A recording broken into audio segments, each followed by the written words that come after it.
every Jamaican. One community at a time, one family at a time. I believe and I see, look around, the JLP is building a stronger and a more united nation. The JLP actively invests in our young people.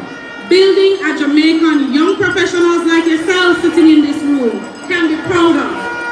Under the JLP, 150 annual scholarships awarded in honor of Marcus Messiah Garvey through the public sector.